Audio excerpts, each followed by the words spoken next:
प्रभु राम देव भगवान अल्लाह खुदा ईश आदि नाम एक ही शक्ति के हैं। वो कैसा है, कहां है, कैसे मिलता है, किसने देखा है? ये प्रश्नवाचक चिन्ह पूर्ण रूप से हटाने के लिए अवश्य सुनिए जगत गुरु तत्वदर्शी संत रामपाल जी महाराज के अमृत वचन, सर्व पवित्र धर्मों के पवित्र शास्त्रों के आधार पर। अपने आत्मा आपको दिन में भी बताया था कि परमात्मा ने सभी महापुरुषों से इनसे कह दिया था कि अभी ये सतनाम सार्वजनिक मत करना। यदि तुमने अभी इसको सार्वजनिक कर दिया तो पिछली पीढ़ी वाले हंस पार नहीं हो पाओगे। जो ये पीढ़ी, इसके लिए सारा कुछ खेल हो रहा था। तुम इसका जाप करते रहना, लेकिन इस पिछली पीढ़ी तक इसको किसी को सार्वजनिक नहीं करना। अब इन महापुरुषों के लिए आदेश था किसी को बताना नहीं। ये भी कंपलसरी था कि इन्होंने ये एफिडेविट बनाना था कि हम ये जाप किया करते थे, इससे हमारा मोक्ष हुआ। अब जैसे आदरणीय गरीबदास साहिब जी कहते हैं, झांकी वे कबीर की नानक की वाह, और वह सिखा का गल पड़ी कौन छुटावे था। अब नानक साहब ने इस उद्देश्य से कहा था कि ये नाम तो मैं बताऊं नहीं, और वाहेगुरु का जाप दे दिया। वाहेगुरु वो किसको कहते थे? कबीर परमेश्वर को, सतपुरुष को, कि तुम वाहेगुरु करते रहो। और साथ में प्रथम 5 नाम भी दिया करते थे, और उसके साथ साथ धर्म यज्ञ भंडारे शुरू करवाए थे। नानक साहिब जी के पास जब कोई संगत आती थी, ये स्वयं ही सबको भंडारा कराते थे, अपने खेतों में काम करते थे। लास्ट के 16 वर्ष ये अपने घर पर रहे, खेतों में कार्य जैसा कर सकते थे वो करते थे, भक्ति भी करते थे, आने वाले को उपदेश भी देते थे। तो ये इन्होंने इसलिए गुप्त रखा कि ये बताना नहीं किसी को, नहीं तो काल के दूत जैसे राधा स्वामी पंथ, ये धन धन सतगुरु पंथ, सच्चा सौदा सिरसा जगमाल वाली, जय गुरुदेव पंथ मथुरा वाला, आगरा वाला, ब्यास वाला राधा स्वामी, ठाकुर जी वाला राधा स्वामी, ये सब नकली पंथ हैं। इनके पास ये 2 अक्षर का मंत्र नहीं है, आदि नाम इनके पास नहीं। जैसे घट रामायण के अंदर तुलसी साहिब जी ने लिखा, हाथरस वाले ने, कि 500 नाम काल के जानो, जब दानी मन शंका आनो। 500 नाम काल जीव व्याख्या, 6वां नाम गुप्त कर रखा।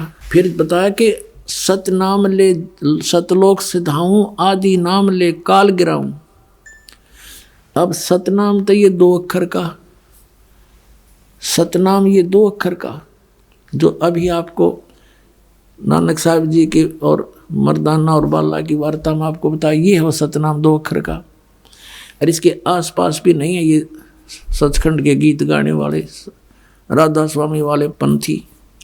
यानी इस विश्व में कोई भी इस मंत्र से परिचित नहीं। पुण्यात्मा उस दास के अतिरिक्त ये सत्कर मान लेना तुम, और कोई अधिकारी नहीं। यदि किसी से ज्ञान हो जाती अधिकारी नहीं देने के, इसलिए परमात्मा ने इन काल के दूतों से इसे बचाए रखने के लिए, अगर गुरु ग्रंथ साहिब में ये लिख दिया जाता तो महापुरुषों ने, जिन्होंने गुरु ग्रंथ साहिब को बनाया, सब वाणियों का, पवित्र अमृतमणि वाणियों का संग्रह किया, उस समय इन्होंने इस बात को मद्देनजर रखा कि कहीं ये ओम सोहम का मंत्र, सतनाम 2 अक्षर का, और गुरु ग्रंथ साहिब में लिखा गया, आने वाले भक्त इसको पढ़ेंगे, और पढ़ेंगे तो गुरु जी की आज्ञा की अवहेलना होने से ये हानि को प्राप्त हो जाएंगे। जैसे मर्दाना के साथ कैसी भयंकर दुर्घटना होगी थी, वो मौत को प्राप्त हो गया था। तो इस मद्देनजर से उन्होंने जहाँ पर भी गुरु ग्रंथ साहिब के अंदर नानक साहिब जी की वाणी में ये मंत्र था, निकाल दी, वह वाणी नहीं रखी ग्रंथ साहिब में। इसके लिए नानक साहिब जी ने एक अच्छा प्रयत्न किया कि एक प्राण संगली बनाई, और उसको एक राजा के पास सुरक्षित रख दी कि आप इसको सुरक्षित रखना, और मेरा कोई सिक्खा हुआ उसको देना, नहीं तो किसी आम व्यक्ति के हाथ ना लगने देना।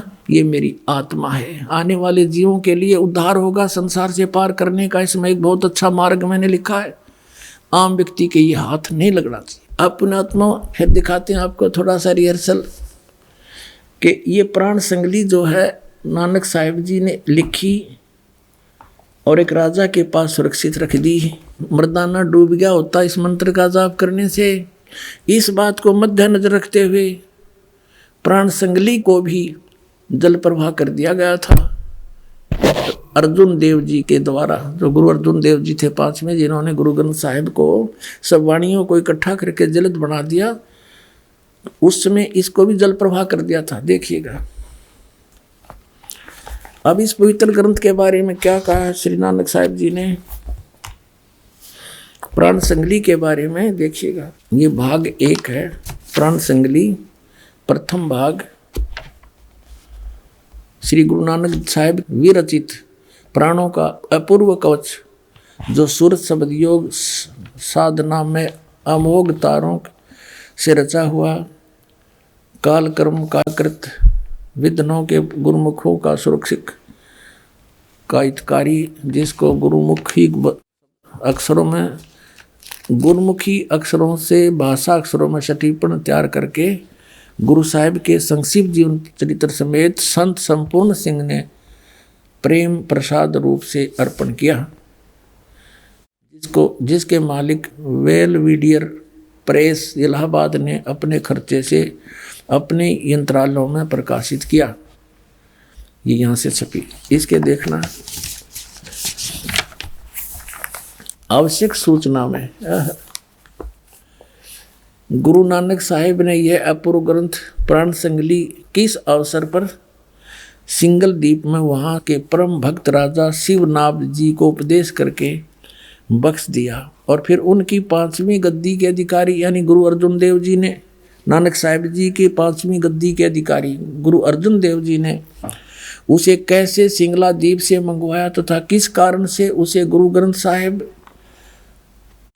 के संग्रह से अलग रखा, इसका वर्णन गुरु नानक साहिब के जीवन चरित्र में दूसरी यात्रा के आखिर के हिस्से में और टिप्पणकार के निवेदन में लिखा है। गुरु नानक साहिब ने इस अनमोल ग्रंथ का नाम प्राण संगली क्यों रखा, ये तो पक्के तौर पर वही कह सकता है जिसकी गति उनकी सी हो। कहते इसका नाम प्राण संगली क्यों रखा, इसके बारे में तो बताओगा जो नानक जी जैसा इन सदग्रंथों के गुण रहस्य से परिचित हो, उन किसी उसकी गति हो, तो भी कुछ लखावा उसका उनके उस वचन से होता है जो निज मुख से नानक साहिब ने बोले हैं, जो उन्होंने राजा शिवनाभ से कहा था, ई ग्रंथ मेरी देह है।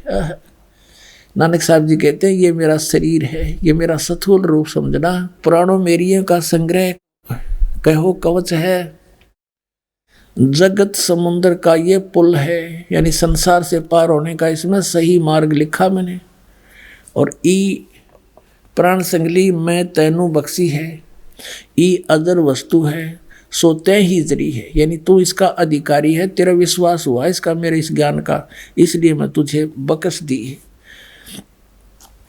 ई प्राण संगली अमृत प्रवाह है, तेरे ही मुख विखे प्रवेश हुई है, और 3 लोकां विच इस वस्तु ਨੂੰ संभालता कोई नहीं, ताते प्राणों विखे प्राण संगली रखनी। इस वचन से स्पष्ट होता है कि यह ग्रंथ प्राणों का संग्रह रूप है। अब इन्हें पता नहीं प्राण माने श्वासों का श्वास, और ये मंत्र जो ओम सोहम यानी सतनाम 2 अक्षर का, ये श्वासों से सिमरण होता है। इसकी विधि है जिसको प्राप्त दास से उसको खूब पता है, और नानक साहिब ने खूब लिखा था इसमें, जिसमें प्राण पिंड का निर्णय, ये तो लेखक की बात है, प्राणों में मन के निरोध का पूरा भेद लिखा है। संभव है इसको गुरु ग्रंथ साहिब की जिल्द में शामिल ना करने की वजह यही हो कि गुरु अर्जुन देव जी ने समय अनुसार इसे हरेक छोटे बड़े की दृष्टि में लाना उचित न समझा। अपने आत्मा गुरु अर्जुन देव जी ने किस दृष्टिकोण से इसको छोटे बड़े की नज़र से बचाया कि उसमें यो मंत्र लिखा था 2 अक्षर का, जो नानक साहब जी जाप करके मोक्ष को प्राप्त हुए। और वहाँ झटका देना जरूरी था, नहीं तो यो काल के दूता का हाथ लग जाता। पूरा सिख समाज इसका जाप करता रही। जो दूसरे नकली पंथ ये भी नु कहते हम भी, क्योंकि बिना पूर्ण गुरु से ये प्राप्त हुए बिना काम नहीं कर सकता। नो तो इसमें पढ़ के कोई भी जाप देने लग जाए उसे कोई लाभ नहीं हो सकता, वो तो नकली पासपोर्ट बनाएगा।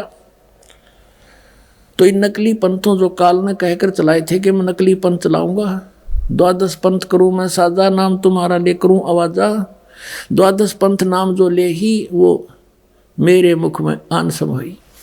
तो इसलिए इस दृष्टिकोण से 5वें गुरु अर्जुन देव जी ने इस ग्रंथ को गुरु ग्रंथ साहब मैंने शामिल किया, बल्कि इसको दरिया में प्रवाह कर देना उचित समझा। कहीं कोई पढ़ ले, कोई देख ले, गुरु जी की आज्ञा का अवहेलना ना हो जाए। देखना इसी के निवेदन में आपको दिखाता हूँ। ये वही प्राण संगली है, हम पढ़ रहे थे। अब ये तो आपने पढ़ा था आवश्यक सूचना, अब ये है निवेदन तुरंत ही।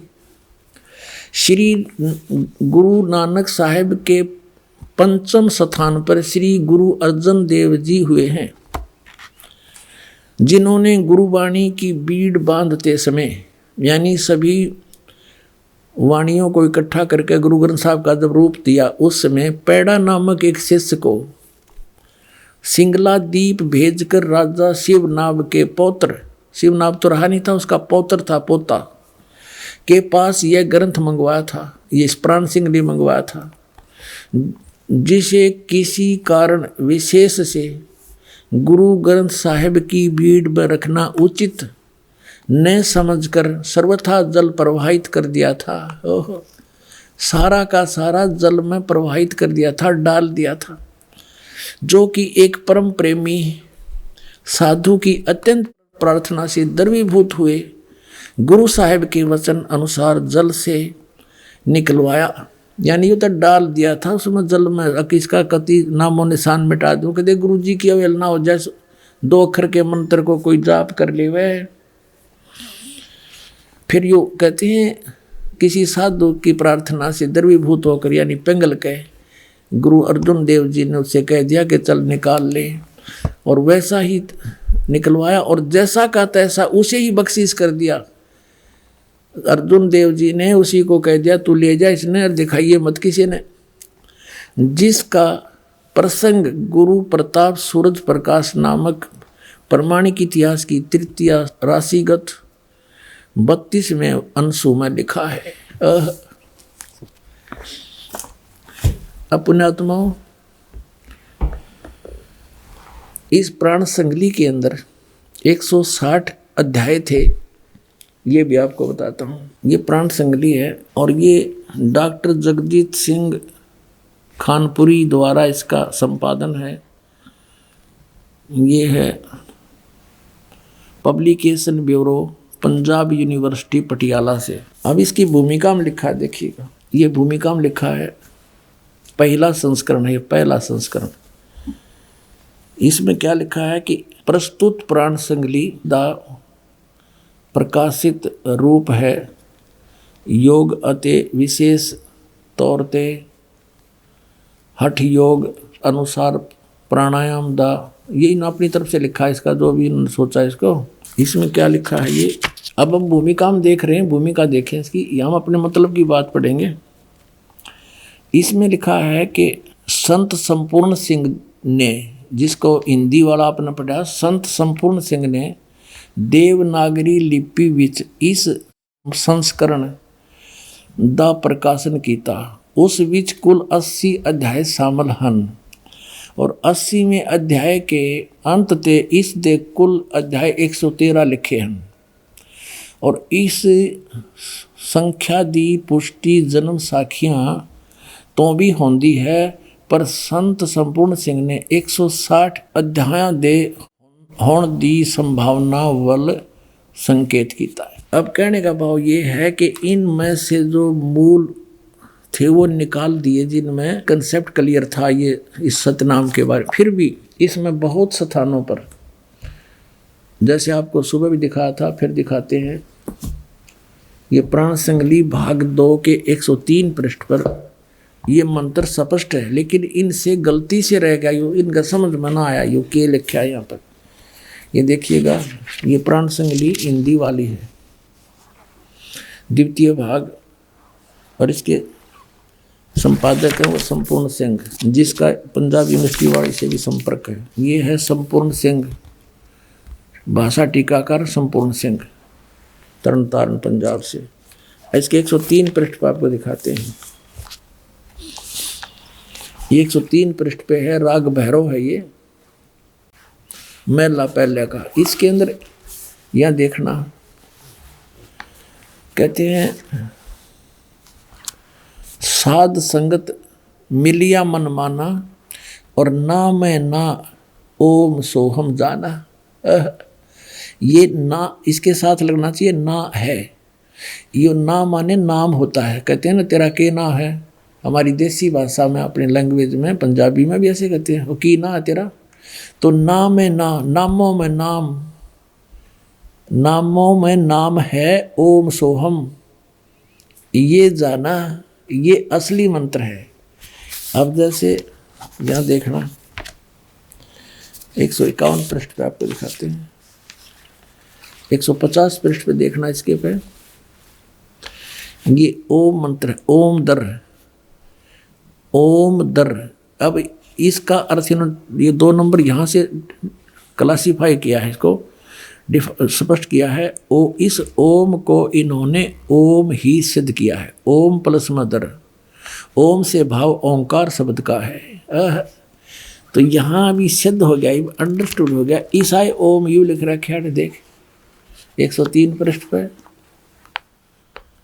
अब ये इनका समझ में ना आया कि ये आऊँ करेंगे, इसने हूँ, ये था ओम, मालिक की दया होगी, गलती से इसके साथ जुड़ गया, इसके साथ जुड़ा होता तो इसने ये काट देते, सोहम सोहम शायद रख लेते, तो परमात्मा की दया हुई। और कोई बात नहीं, अगर इसमें भी नहीं होता तो भी परमात्मा कहते हैं कहीं ना कहीं हमने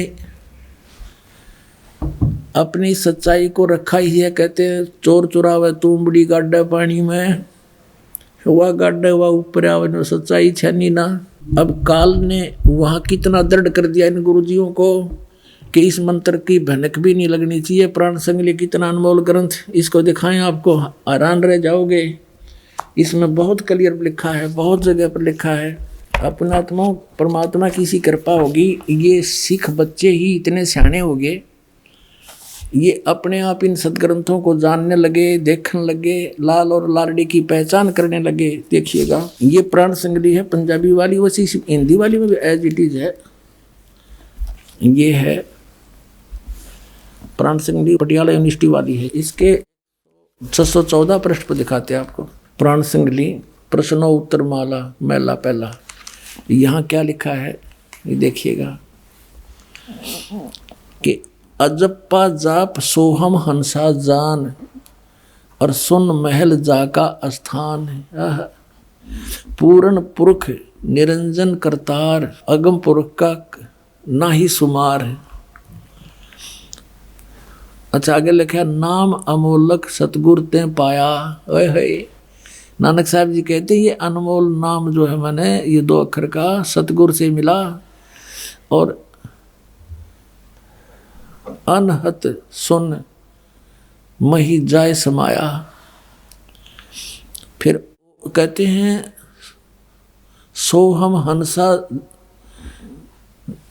जप माला, और जपत जपत दीन दयाला। फिर यहाँ क्या लिखा है, इसमें लिखा है आवन जान रह सुख पाई, नानक घट घट नदरी आई। निरंकार दी अचरज लीला, गुरुमति देई ता होए सुहेला। गुरु से प्राप्त होगी, कोई बुद्धि देगा भगवान तो ये आसानी से समझ में आओगा। कहते हैं इस मंत्र का करे जो जाप, ता को लगे न कोई पाप। इस मंत्र का करे जो जाप, ता को लगे न कोई पाप। आत्म राम तिस नदरी आवे, और रमत राम में जो विचलाव है। फिर कहता है ये है उसके देख बहे तुम शुद्ध, सोहम हंसा जाको जाप, एह जप जप वड्डे प्रताप। सोहम हंसा जपो विमाला, तहाँ रचिया जहाँ केवल बाला। बहुत स्थान पर इन्होंने इस मंत्र के जाप करने के लिए प्रेरणा दी है। अपनात्माओं, इसमें एक और भी गलती हो सकती है कि लिखा होगा ओहम सोहम जप माला, फिर भी हम इसको और प्रमाणित करते हैं। एक और सिख बच्चे ने ला के दिया है, ये यहाँ पर भी एक और प्रांत संगली है, इसमें भी जो का त्यों लिखा है ये वही, ये है भाई चतर सिंह वाली, चतर सिंह जीवन सिंह वाली है, अमृतसर से छपी है। ये बाजार माई सेवा अमृतसर तो छपी है। और इसके पृष्ठ नंबर 100 पर लिखा है, यहाँ 100 पर लिखा है, इन बच्चों ने सिख बच्चों ने लगा के दिए निशान, ये सोम हंसा जा का जाप, ई जप जपे होए प्रताप, वो इडों का न्यू है यो। फिर आगे लिखा है सोहम हंसा जप बिन माला, यानी श्वासों से सिमरन, इसका माला की जरूरत को नहीं। और ऊ रचिया जय है केवल बाला, और भी बहुत स्थानों पे इन्होंने बताया है। अब यहाँ लिखा है 125 पे कि नानक सच्चे नाम बिना है, सच्चे नाम सतनाम, नानक सच्चे नाम बिना, सच्चे नाम बिन ना उर्वार न पार, यानी सच्चे नाम बिना कुछ भी ना उरली साइड में कोई लाभ ना परली साइड में। सच्चा नाम माने ये सतनाम 2 अक्षर का। अपनात्मा यही मंत्र आदरणीय गरीबदास साहिब जी को दिया था। आदरणीय गरीबदास साहिब जी ने कहा कि ओहम सोहम मंत्र जपिए, योग युगतिया धूणी तपिए, राम नाम जप कर थिर होई, ओहम सोहम मंत्र दोई, नथिंग एल्स। तो ये सतनाम है 2 अक्षर का। कहते नामा छिपा ओम तारी, पीछे सोहम भेद बिचारी, सार शब्द पाया जद लोई, आवागमन बौर ना हुई। तो इन महापुरुषों ने स्पष्ट कर दिया है कि ये मंत्र जाप करने से तुम्हें लाभ होगा, अन्यथा इसका कोई यूज नहीं। इसके अतिरिक्त कोई भी नाम आप जाप करते हो वो यूजलेस हैं, उनका कोई फायदा नहीं, जप करो या ना करो। तो सच्चे नाम बिना सतनाम, इसको सतनाम भी कहते हैं। तो पुण्यात्माओं, आपका सौभाग्य है कि आप जी को ये खजाना मिल गया जिसको अभी तक छुपा के रखा था। कबीर परमेश्वर ने अपनी प्यारी आत्मा धर्मदास जी से कहा था, धर्मदास मेरी लाख दुहाई, और ये मूल ज्ञान की तबार न जाई। मूल ज्ञान बाहर जो पढ़ी, बिचली पीढ़ी हंस नीतर ही। फिर कहा कि धर्मदास तो मेरी लाख दुहाई, ये सार शब्द की तबार न जाई। सार शब्द बाहर जो पढ़ी, बिचली पीढ़ी हंस नीतर ही। और फिर कहा कि मूल ज्ञान को तू तब तक छुपा के रखना, तब तक छुपाई जब लग 12 पंथ ना मिट जाई। अब ये सारे पंथ फेल हो गए, क्योंकि इनके द्वारा दी गई साधना सबको पता है और सभी उससे परिचित हैं कि हम कौन सा नाम जाप कर रहे हैं और जाप करना कौन सा चाहिए। और जिन महापुरुषों की दुहाई दिया करते थे कि नानक साहब जी ने भी ये 5 नाम जाप करे, वो भी इसी से मुक्त हुए, उसने भी ऐसे जाप किए, वो उसी से मुक्त हुए। नानक साहब जी ने कति क्लियर कर रखा कि इन 5 नामों से और इस वाह वाह के शब्द से जन्म मर नहीं मिट सकता। इसके अंदर वाह वाह के शब्द के अंदर लिखा है कि इस वाह वाह करने से कर्म किया ही मिलेगा, आपका जन्म मृत मोक्ष नहीं हो सकता। ये भी इसमें स्पष्ट किया है कि ये मंत्र है जाप करने का, इसके अतिरिक्त कोई मंत्र नहीं। तो अब इन महापुरुषों ने एक तरफ तो कहा कि तू मर्दाना ये नाम जाप मत कर, और फिर कहा कि मेरी आत्मा है, मेरा शरीर है, संसार से पार करने का ये पुल है, इसे न छुपा के रखना। और इसमें स्पष्ट कर रखा कि ये मंत्र जाप करने से मोक्ष होगा और किसी से नहीं।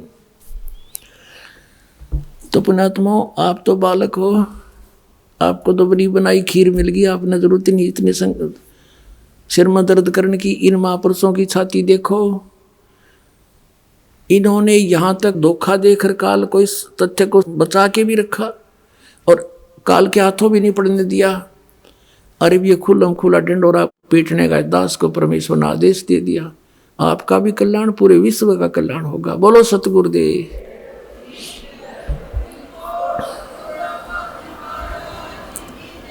सत साही परम पिता परमात्मा पूर्ण ब्रह्म सर्व सृष्टि रचनहार कबीर परमेश्वर जी की असीम कृपा से आप पुण्यात्माएं सत्संग सुनने के लिए उपस्थित हुए।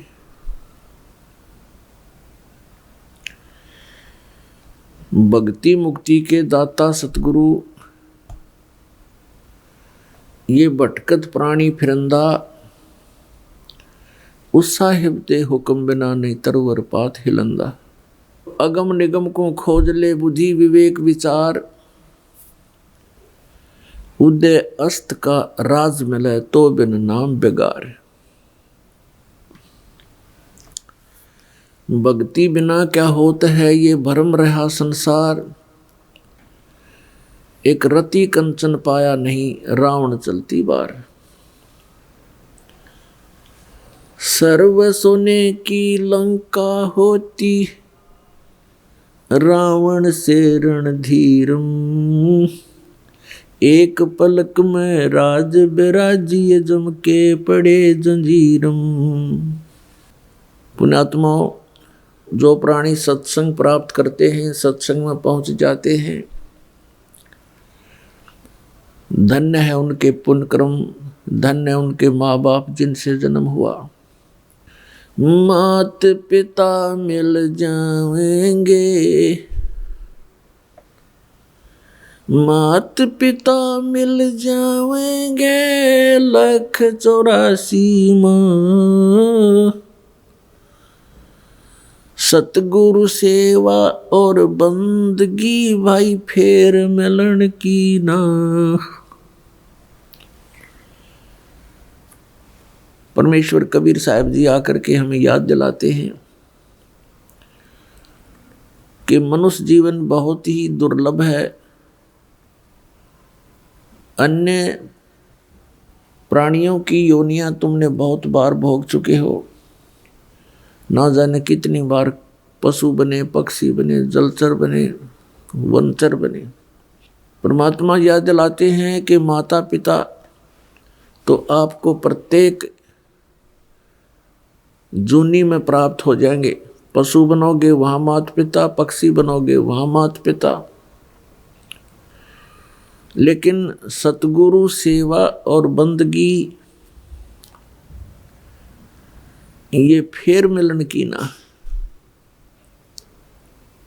पुण्यात्माओं, मनुष्य शरीर के अंदर ही ये वस्तु उपलब्ध हो सकती है। मनुष्य शरीर के अंदर ही परमात्मा प्राप्ति हो सकती है और मनुष्य शरीर प्राप्त प्राणी को ही सत्संग उपलब्ध हो सकता है। पुण्यात्माओं, सत्संग मिलना बहुत कठिन है। सत्संग उसे कहते हैं जिसमें सच्चा ज्ञान हो। बाकी सत्संग नहीं है।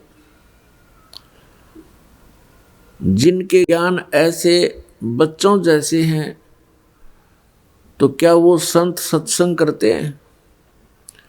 जो अभी तक परमात्मा को निराकार बताया करते थे, क्या वो सत्संग करते हैं? वो झूठ बोला करते थे।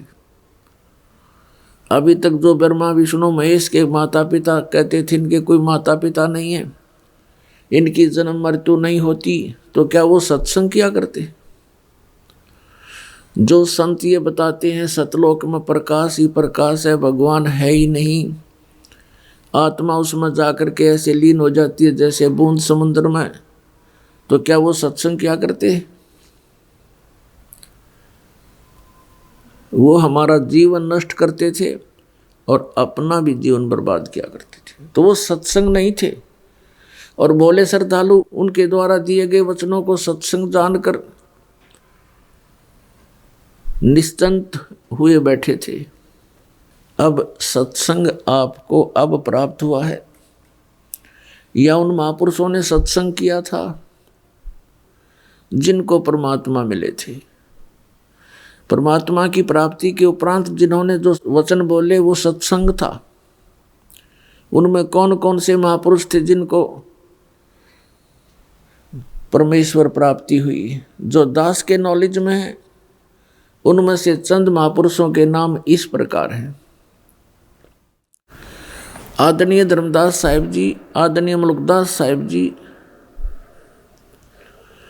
आदरणीय नानक साहिब जी, आदरणीय दादू साहिब जी, आदरणीय गरीबदास साहिब जी, गांव छुडानी, जिला झज्जर, हरियाणा वाले, आदरणीय गीसादास साहिब जी, गांव खेखड़ा, जिला मेरठ, उत्तर प्रदेश वाले। इन महापुरुषों ने जो परमात्मा प्राप्ति के बाद जो वचन बोले वो सत्संग था, और इनके अतिरिक्त जो वचन इन महापुरुषों की वाणी से मेल नहीं खाते वो सत्संग नहीं है। अब इन महापुरुषों ने क्या बताया है? अनंत कोट ब्रह्मांड का एक रति नहीं भारे, सतगुरु पुरुष कबीर हैं ये कुल के सिरजनहारे। ना सतगुरु जननी जने उनके माने बापे, पिंड ब्रह्मंड से रहित हैं नावा तीनों तापे। परमात्मा स्वयं भी आकर के क्या बताते हैं कि चारों युग में संत पुकारे, कूक कहा हम हेल रे, हीरे माणिक मोती बरसे ये जग चुगता ढेल रे। पुण्यात्माओं, परमात्मा के गुणों में, परमात्मा की लीला में जो सदग्रंथों में वर्णित है, स्पष्ट किया हुआ है कि वो परमात्मा ऊपर सतलोक में रहता, सचखंड में। संत भाषा में उसको सचखंड कहते हैं और वेद भाषा में उसको रतधाम बोलते हैं। रतधाम मीन सतधाम, सतलोक कहो, सतधाम कहो। संत भाषा में परमात्मा की उपाधि सतपुरुष, अकाल मूर्त, शब्द स्वरूपी राम आदि से कहा जाता है। वेदों और गीता में उसको परम अक्षर ब्रह्म कहा है, सच्चिदानंद घन ब्रह्म कहा है, दिव्य परम पुरुष कहा है।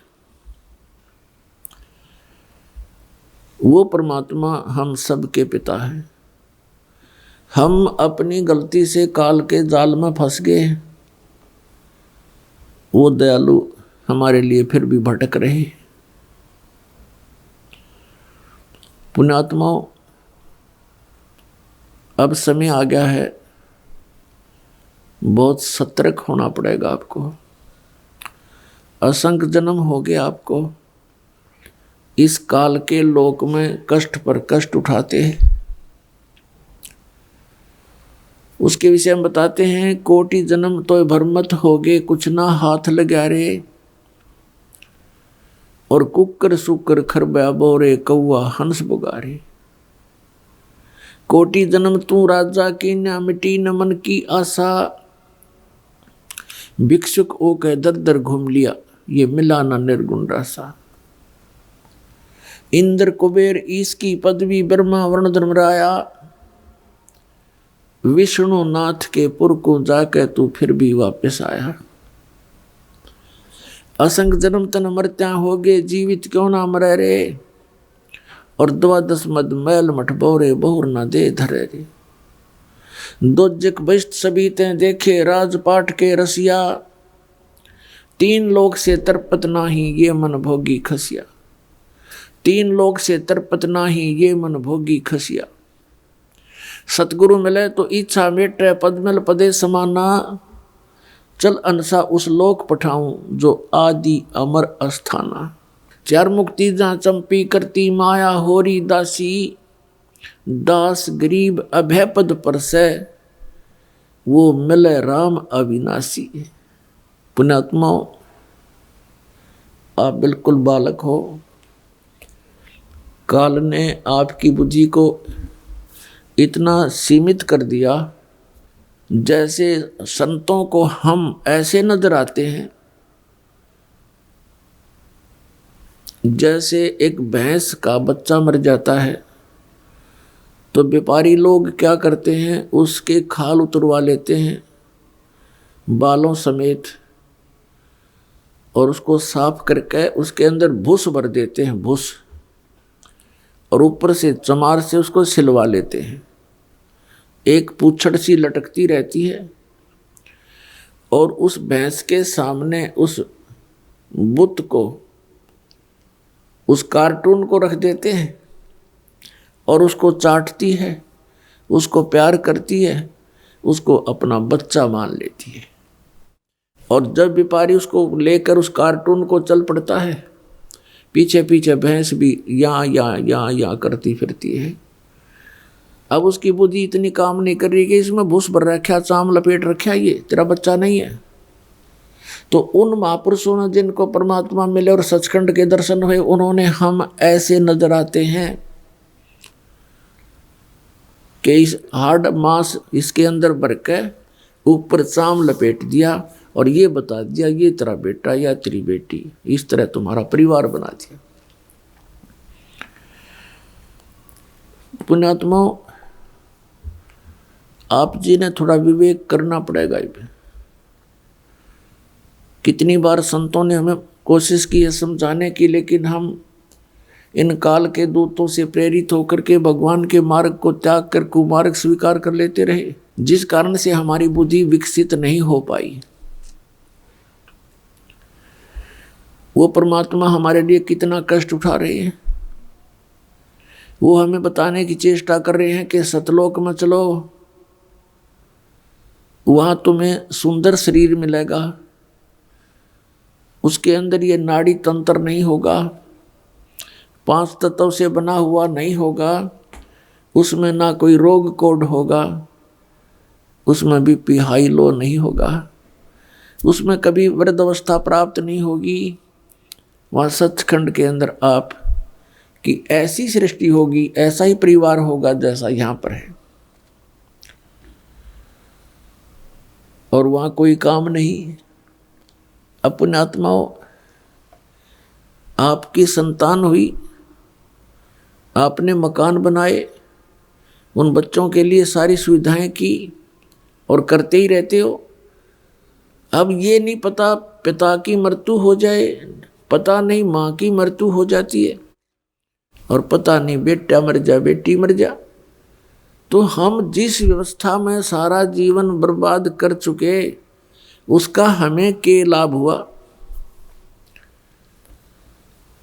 लेकिन हम सोचें क्या इसका विकल्प नहीं? हम देखते उसके साथ भी ऐसी घटना होगी, उसके साथ भी होगी, कोई बात नहीं, तो होती रहती है। अब परमात्मा ने इसका विकल्प बता दिया, इसका अल्टरनेट बता दिया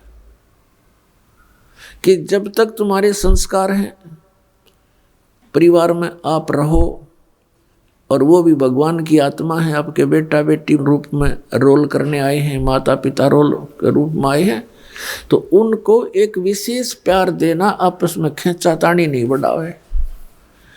इस दृष्टिकोण से कि हम उस पिता के बच्चे हैं, अगर हम इनको किसी को एक दूसरे को दुखी करेंगे तो परमात्मा नाराज हो जाएगा, क्योंकि हम पहले गणे दुखी यहाँ पर, फिर हम एक दूसरे को सतावें, कोई वचन से जख्म करें, किसी को और कोई हानि पहुंचावें, तो हम तो कौवे हो गए, कौवे, मनुष्य नहीं रहे। जैसे कौवा जख्म के ऊपर चोंच मार कर खून निकाल लेता है, हमने हंस बनना है, तो हम सतलोक चलेंगे। वो परमात्मा हमारे पीछे फिर रहा है।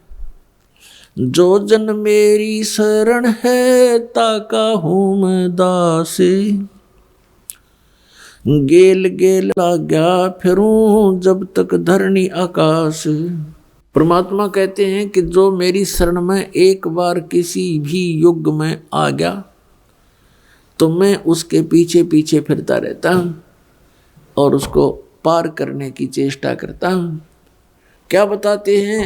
अनंत कोट बाजी जहां हम रचे सकल ब्रह्मंडे, कह कबीर मैं के करूं यू काल करे जीव खंड।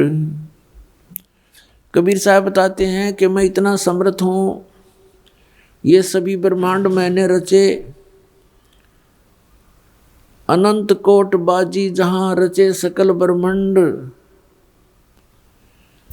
और कहे कबीर मैं क्या करूं ये काल करे जीव खंड। पुण्यात्माओं, आपने ये अमर कथा कभी सुनी नहीं थी। आप जी ने अपने ही धर्म मजहब के अंदर चल रही कथाओं को सुना, उन्हीं के आधार से आपका माइंड सेट हो गया। अब इस अमर कथा को सुनकर बहुत दिनों में जाकर आपका विश्वास होगा, और जब आपको ये कथा समझ में आ जाएगी उस समय देखना आपके मन की स्थिति क्या होगी। आप ऐसी स्थिति में हो जाओगे जैसे परगर पावना रह उठाए चत, जैसे दूसरे के घर में, दूसरे गांव में, रिश्तेदारी में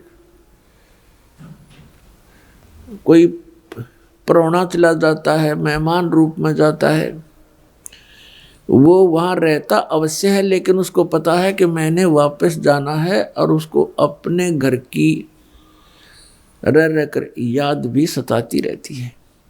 कहते हैं जैसे पर घर पावना रह उठाए चत, तो यहाँ से आपका ऐसे मन हट जाएगा एक दिन, और फिर उस सतलोक में आपका अगला कदम सतलोक में होगा। अब परमात्मा ने हमें आकर बताया कि जब सबसे पहले मैं यहाँ आपके दुखों को देखकर इसमें प्रवेश किया काल के लोक में, तो इस काल ने मेरा रास्ता रोकने की चेष्टा की, क्योंकि परमात्मा बताते मैं जोगजीत के रूप में था। जोगजीत वहाँ एक पुत्र है परमात्मा का, जो सर्वप्रथम 16 उत्पन्न किए थे उनमें से एक है। जोगजीत जानकर मेरे साथ इसने बहुत अड़ंगा अड़ाने की चेष्टा की, लेकिन मेरी शक्ति के सामने ये हताश हो गया। फिर चरण पकड़ लिए, रोने लगा, हाहाकार मचा दी। जब मैंने इसको कारण बताया कि मैं किस उद्देश्य से आया हूँ, धर्मदास साहिब जी को परमात्मा बता रहे हैं कि धर्मदास, प्रथम सतयुग के अंदर जब मैं यहाँ आया तो इसने मेरे साथ बहुत कलह मचाई। जब मैंने अपनी शक्ति का प्रयोग किया तो इसकी नहीं पार बसाई, चरण पकड़ लिए, पैर पकड़ कर कहता जोगजीत आप किस लिए आए हो? तो मैंने इसको बताया कि मैं नीचे जाऊंगा और सभी प्राणियों को बताऊंगा कि यू परमात्मा नहीं है, यू भगवान नहीं है जिसको तुम भगवान मान रहे हो, और एक ऐसा मंत्र दे के आऊंगा, सतनाम, सच्चा नाम, उसका जाप करने वाले प्राणी को तू रोक नहीं पाएगा, और सभी को बताऊंगा कि तुम यहाँ के रहने वाले नहीं हो। तूने इन सब को नशा करवा दिया, तीनों गुणों से एक एक इंजेक्शन लगवा दिया इनको। तो ये चिंतित हो गया। इसने कहा कि हे भगवान, मुझे श्राप लगा हुआ है 1 लाख जीव आहार करने का, यदि आप इन सब को ले जाओगे तो मेरा क्या होगा? परमात्मा ने कहा कि अब मैं इनको नहीं छोड़ूंगा, तेरा हो या ना हो। फिर इसने प्रार्थना की, प्रभु कोई बात नहीं, मेरी कुछ और समस्याएं हैं, उनका समाधान कर दीजिए और वचनबद्ध होकर के मुझे आशीर्वाद दीजिए। परमात्मा ने कहा धर्मदास, मैंने वचनबद्ध होकर के इससे कहा कि बोल क्या मांगता है। इसने कहा कि परमात्मा 3 युगों में जीव थोड़े ले जाना, चौथा युग जब कलयुग आवे तब तव शरण जीव बहु जावे। ऐसा वचन हर मोय दीजे, तब तुम गवन संसार ही कीजिए। तो मैंने इसको कह दिया ठीक है तथास्तु कि ऐसा ही होगा। फिर इसने एक प्रार्थना और की थी कि परमात्मा जबरदस्ती ना करना हे बड़े भाई, क्योंकि जोगजीत रूप में खड़े थे परमात्मा, और ये भी उन्हीं का भाई है। परमात्मा से कबीर से उत्पत्ति हुई इस काल की ज्योति निरंजन की। और इसने कहा कि हे प्रभु, ए बड़े भाई, जबरदस्ती ना करना, जो आपके ज्ञान को स्वीकार करे वो आपका, और हमारे ज्ञान को स्वीकार करे वो हमारा। आप ज्ञान दे करके अपना बनाना, बाई फोर्स ना करना, वो तो मालिक को पता। अब यहाँ प्रश्न उठता है पुण्यात्माओं बहुत सी, क्योंकि हमारे अंदर बहुत युगों से ये अज्ञान ठुका हुआ है, भरा हुआ है खचाखच। ये सच्चे ज्ञान को टिकने नहीं देता। ना जाने कितनी शंकाएं उत्पन्न होती हैं। एक शंका तो ये उत्पन्न होगी कि भाई भगवान ने जानी जान, कहते हैं परमात्मा जानी जान है, अंतर्यामी है, सर्वज्ञ है, फिर क्या उनको पता नहीं था ये ऐसे ऐसे वचन मांगेगा? इसको वचन ना देते सतयुग में ही हमें वापस ले जाते। तो ये तो पुण्यात्मा मन की बकवाद है, इस तरह के विचार जो जिसके अंदर आते हैं। हम सतलोक में रहा ही करते। यदि हम ऐसे टिकने वाले होते तो पहले ही ना वहीं रहा करते थे। आवश्यकता ही नहीं थी हमें यहाँ आने की, फिर भगवान को यहाँ दुख उठाने की हमारे लिए। परमात्मा को पता था कि सतयुग त्रेता द्वापर में ये प्राणी दुखी नहीं होता। पुण्यकर्मी प्राणियों को मनुष्य जीवन मिलता है सतयुग त्रेता द्वापर में, जिनके बहुत घने पुण्य होते हैं, और वो सभी साधना भी करते हैं, मनमुखी साधना करते हैं, शास्त्र विधि त्याग कर भी साधना करते हैं। उनसे सिद्धियां प्राप्त अवश्य हो जाती हैं, और उनके पूर्व प्रारब्ध कर्मों के आधार से, किस्मत में लिखे हुए पनों के आधार से उनको सुख होता है, शरीर स्वस्थ होता है। सतयुग में पिता से पहले पुत्र की मृत्यु नहीं होती, जो सबसे बड़ा जख्म होता है पिता के लिए। और पत्नी से पहले पति की मृत्यु नहीं होती, जो पत्नी के लिए बहुत बड़ा दुखदाई होता है। और बहुत लंबी आयु होती है, शरीर स्वस्थ रहता है, आहार बहुत ही अच्छा होता है। तो इस प्रकार जब पिछले पनों से उसको लाभ होता रहता है, साधना गलत करता रहता है, पाप इकट्ठे होते जाते हैं, पुण्य अक्षीण होते रहते हैं, फिर उसका जन्म त्रेता में होता है। त्रेता में भी ऐसी सतिथि लगभग रहती है। फिर द्वापर में होता है, हरे भरे वृक्ष होते हैं, सब जगह जंगल होते हैं, फलदार वृक्ष होते हैं, समय पर वर्षा होती है। तो इस प्रकार ये सोचता रहता है कि जो साधना पूजाएं मैं कर रहा हूँ, इनसे मुझे लाभ हो रहा है, अज्ञानता के कारण। तो परमात्मा के ज्ञान को जो पहले वाले साधना से बिल्कुल हटकर होता है, उसको ये प्राणी बिल्कुल स्वीकार नहीं करता। अब कलयुग के अंदर ये प्राणी बिल्कुल कर्महीन हो जाता है, पापों की गठड़ी बांध लेता है, और पुण्य इसके पास रहते नहीं। ये साधनाएं भी करता है और लाभ कति होता नहीं, या तो नास्तिक हो जाता है, या फिर दुख को भोग कर ही अपना जीवन पूरा करता है। और उन अज्ञानी संतों ऋषियों ने, उन्होंने सतयुग के अंदर जो साधनाएं की, अब उनको वो मार्ग मिला नहीं, यह सतनाम उनको प्राप्त हुआ नहीं, जो पाप नाश करता है। और जिस कारण से उन्होंने अज्ञान सिद्धांत बनाकर समाज में प्रवेश कर दिया कि कर्म तो भोगना ही पड़ता है, प्रारब्ध में लिखा हुआ तो भोगना ही पड़ता है, इसको कोई चेंज नहीं कर सकता, इसमें कोई परिवर्तन नहीं हो सकता। तो पुण्यात्माओं, हम परमात्मा की खोज इसलिए करते हैं, परमात्मा को इसलिए खोजते हैं कि हमारे जीवन में कोई कष्ट आवे तो वो टल जावे और हमारा कल्याण। कल्याण की तो बहुत बाद में समझ में आती है, पहले तो यही रहता है कि मेरे बच्चे सुखी रहें, मैं स्वस्थ रहूं, कोई ऐसी दुर्घटना मेरे जीवन में ना घटे जो मुझे पीड़ादायक हो।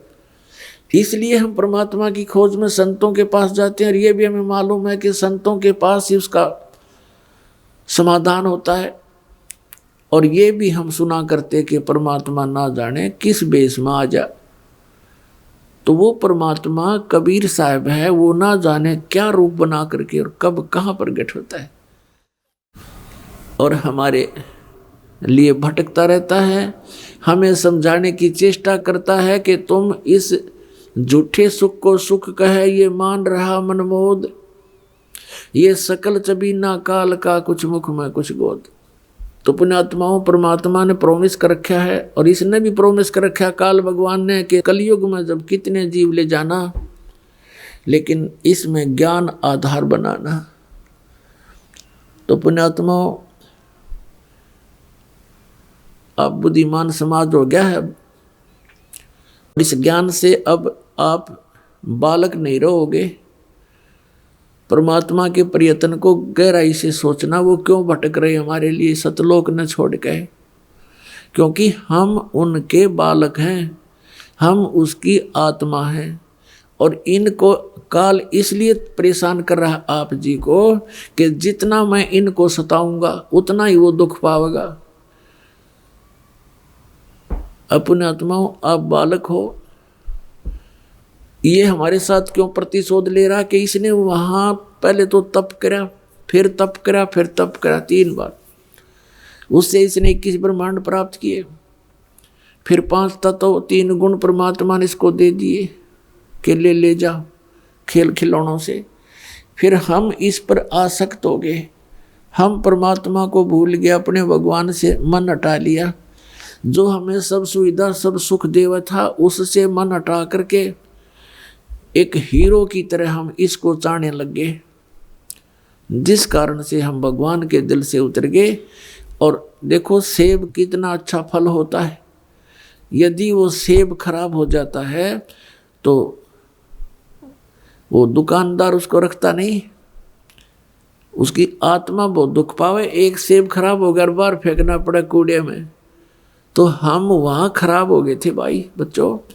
तो परमात्मा का आत्मा बड़ी दुख पाई कि ये औरों ने भी खराब करेंगे यहाँ पर, इसलिए हमें हमारी ही इच्छा से इनके साथ भेज दिया कि तुम जाओ फिर यहाँ से ले लो टिंडेज के साथ जाके।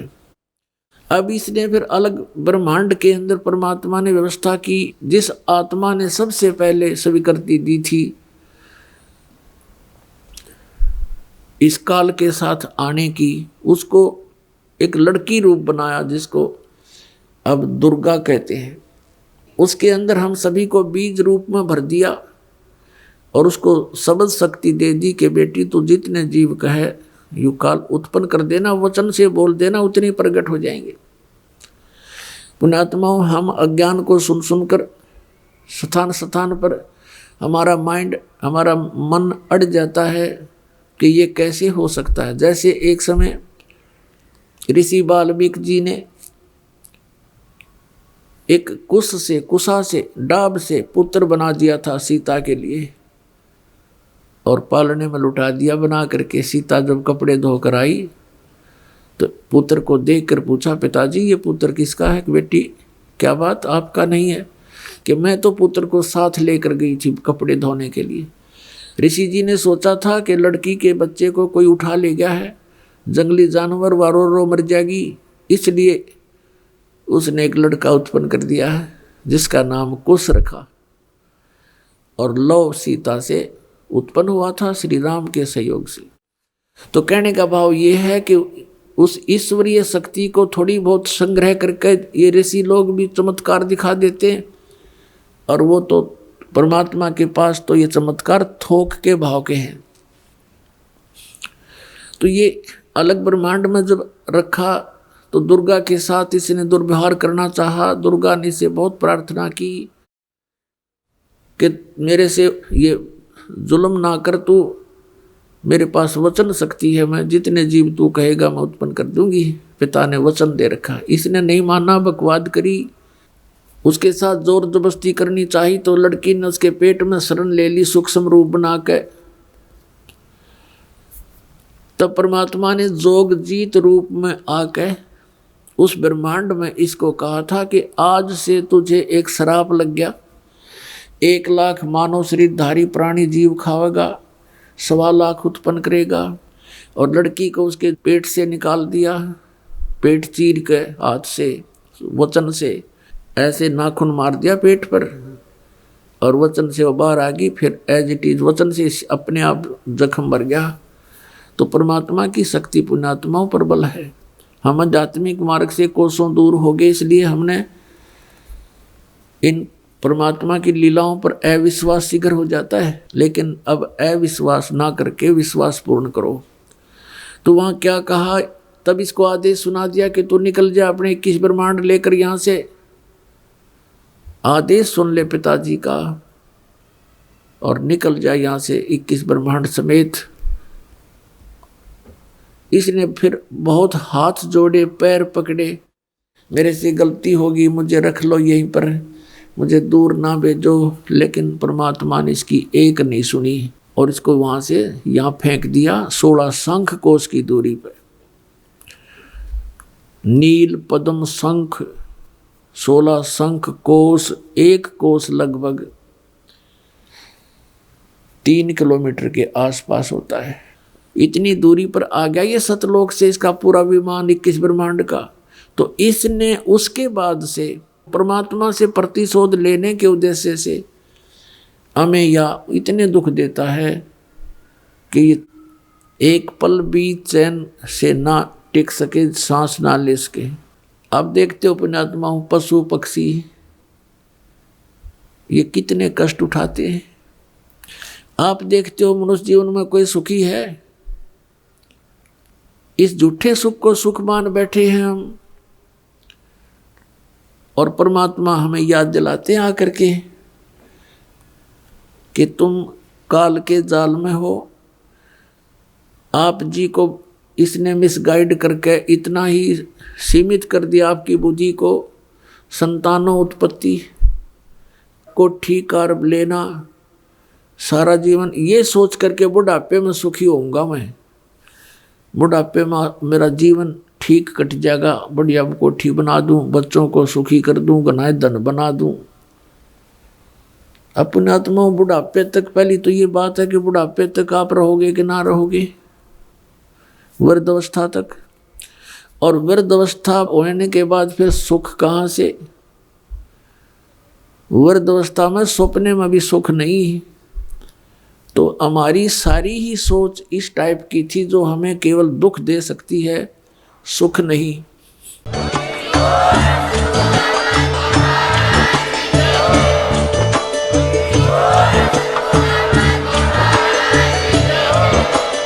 आप सुन रहे थे जगत गुरु तत्वदर्शी संत रामपाल जी महाराज जी के मंगल प्रवचन। अधिक जानकारी के लिए विजिट कीजिए हमारी वेबसाइट www.jagatgururampalji.org। संत रामपाल जी महाराज जी के शुभ आशीर्वाद से पूरे विश्व भर में 500 से भी ज्यादा नाम दीक्षा केंद्र हैं, जिन पर संत रामपाल जी महाराज जी द्वारा ऑनलाइन निशुल्क नाम दीक्षा दी जा रही है। अपने नजदीकी नाम दीक्षा केंद्र का पता करने के लिए संपर्क करें 8222880541।